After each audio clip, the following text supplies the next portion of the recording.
Welcome to Scriptural Snapshots, brought to you by Living Faith Ministries in Kaiser, West Virginia, where we bring the living Word of God into your life.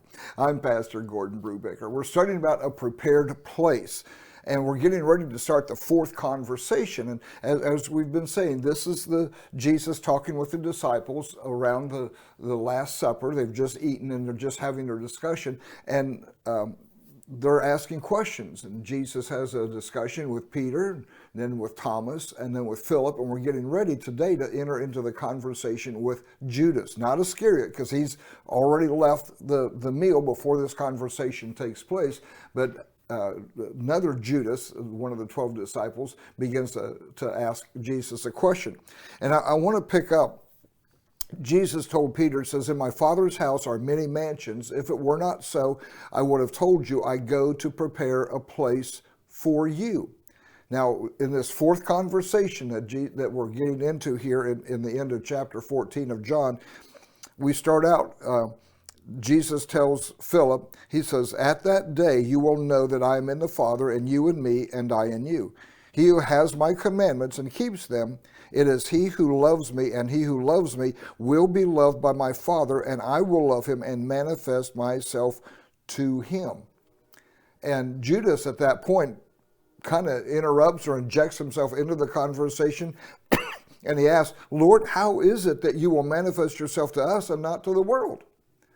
See, now they're used to a physical Jesus. They're used to someone walking around with them and having meetings and everything else. And he's asking a very logical question. How are you going to show yourself to us, but others can't see you? How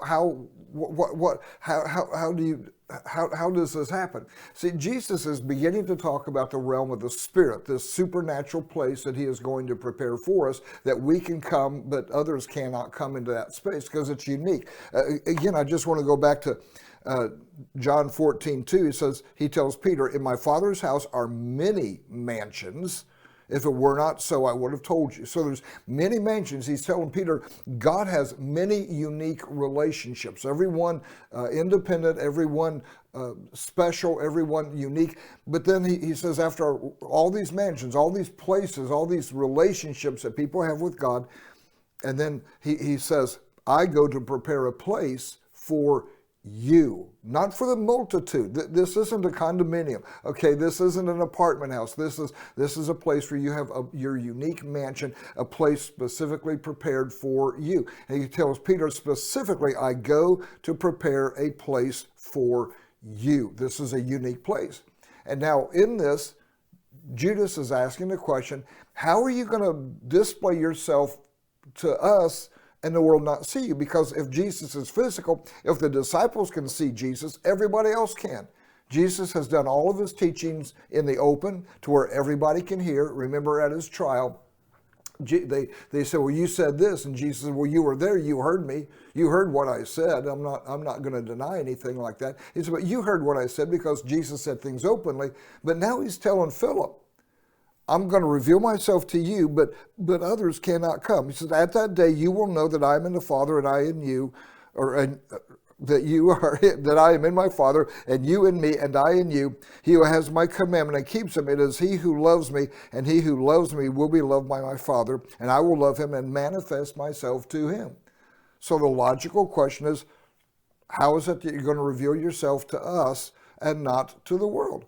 See, this is what separates you and I as believers from the world. We are unique. We are special. We are one of a kind. But we've got to understand that, again, go back to the first part of this discussion with Peter. Jesus tells Peter, "You love God. You believe in God. Believe also in me." And see, this is a problem many people have. They love God, but they don't love Jesus. They love God as the giver of grace, the giver of mercy, the Father of all things, the one who loves us, the one who sent his Son to die for us. We love all this goody stuff about God, but then Jesus challenges us, and Jesus draws us into a higher level of faith. You can't believe in Jesus with a general faith. You have to believe what Jesus has told us. We have to believe what Jesus has said and what he has done. And this is what Judas is beginning to ask of Jesus. How do you reveal yourself to us and not to the world? How can we see you and the world not grasp, not comprehend, not understand? And this, the life of the Spirit, is what sets us apart. Our faith, not just in God in a general sense, but specifically in the person of Jesus Christ, God made manifest in the flesh. I'm Pastor Gordon Brubaker. God bless you.